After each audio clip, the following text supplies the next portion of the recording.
Good evening. Today is September the 24th, and what I'm going to be talking about is going to be study of the Bible's history. The question arose at a men's group that I'm with from some new believers about the accuracy of the Bible, missing books, and other things that they say has been lost in history. With that being said, I did a deep dive into the history of the Bible, which wound up being extremely fascinating. While the history means a certain degree to the Bible, we have to understand that the Bible is inspired by God, given to man, and written down. So the question of man on some of these books that are supposedly lost or no longer considered relevant or accurate, we have to understand that they may not be God inspired. They may have been man's experience or man's ideal of what should be in there. That being said, I'm going to start with a recap on my video that I did back on August the 26th. The Bible's been translated into more than 250 languages, with portions translated into 3,756 languages per Wikipedia. According to other sources, the complete Bible has been translated into 700 languages, while the New Testament has been translated into over 1,500. There's approximately 5,800 Greek manuscripts of the New Testament. In addition, there are 10,000 Latin manuscripts and 9,300 manuscripts in other languages. There's at least 14 independent sources for Jesus, all within the century he lived and the crucifixion of Jesus, which two were not supported by the early church. And then you have the Dead Sea Scrolls and numerous other discoveries all over the Middle East and Israel that support and prove the Bible as a legitimate historical record of his time. Even without the Bible, there's a myriad of evidence in literature, music, and art that supports it all. The establishment of the biblical canon starts back in before Jesus was even on the scene and has continued on. There's books that are considered removed from the Bible out of the Old Testament called the Apocrypha. Now, these days there's some that consider them as having valid information to be studied.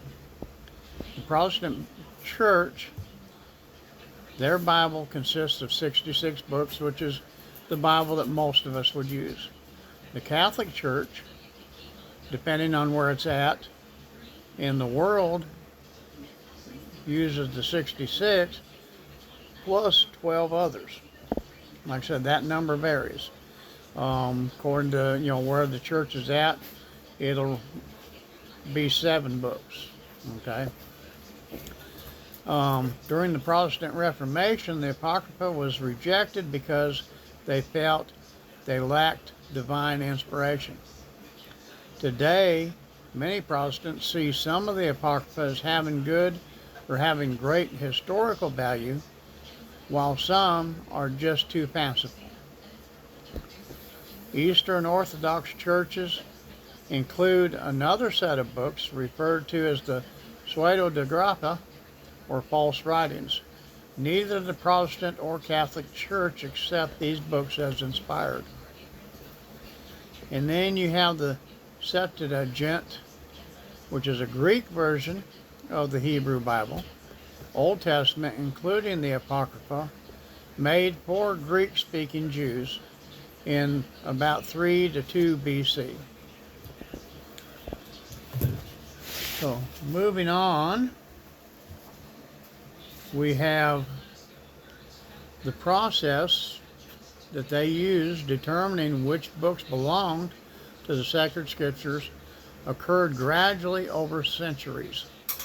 The term original books in the Bible before canonization refers to texts that are considered authoritative or sacred by various communities prior to the formal establishment of the biblical canon. Then you have the Deuterocanonical, which are accepted as canonical by the Catholic Church and the Eastern Orthodox Church, the Oriental Orthodox Church, and the Church of the East were part of the Septuagint.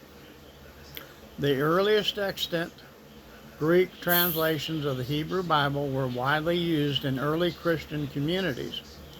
These include Tobit, Judith, Baruch with the letter of Jeremiah, Sirach, Ecclesiasticus, Wisdom of Solomon, 1st and 2nd Maccabee, and the Greek additions to Esther and Daniel.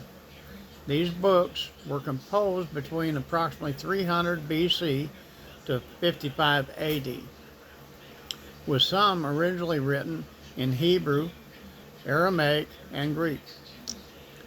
The earliest evidence of a defined Old Testament canon comes from the writings of Jesus ben Sirach, circa 180 to 175 BC, who cited stories from the Torah through Nehemiah, indicating that the canon was largely settled by the 2nd century BC. However, he did not mention books such as Ruth, Esther, or Daniel, suggesting they may not have been universally accepted at the time. Josephus, late 1st century AD, also provides early evidence stating that the Jewish canon included only books written before the time of Artaxerxes, and that prophetic authority had ceased after that period. The oldest complete record of the Old Testament canon is from Bishop Melito of Sardis, circa 170 AD, excuse me, whose list matches the Protestant and Jewish canon, though it omits Esther. For the New Testament, the process of canonization was also gradual. Early Christian communities accepted certain books widely, such as the four Gospels, Acts, and Paul's letters. The Old Syriac, Old Latin, and Coptic versions of the New Testament from the 2nd century show that most of the 27 books were accepted, though some, like 2 Peter, 2nd and 3rd John, Jude, and Revelation, were absent or questioned in certain regions. The Codex Vaticanus from 300 to 325 AD and Codex Sinaiticus 330 to 360 AD contain most of the New Testament, though some, like 2 Timothy, Titus, and Revelation, are missing or partially preserved in early codices. The formal recognition of the 27-book New Testament canon was affirmed by the councils such as the Synod of Hippo in 393 AD and the Council of Carthage in 397 AD.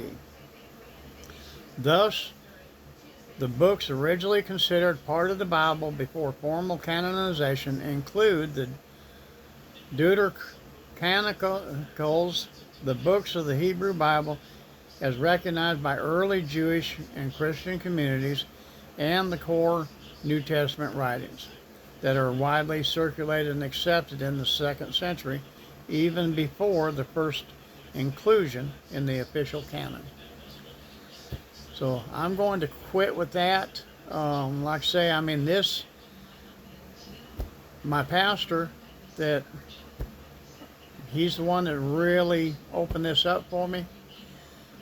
He explained to me that I was getting into something that was very fascinating, which it is, but there's also a ton of information out there on it. So I encourage you to study for yourself. But remember, the Bible we have, okay, I feel within my heart is God's inspired word. And that part I will not question. But at the same time, learning how we got to where we are with the Bible is truly fascinating and thought-provoking. So I'll cut this one today. I love y'all, and I will talk some more tomorrow about this and continue with it. Love you. Bye.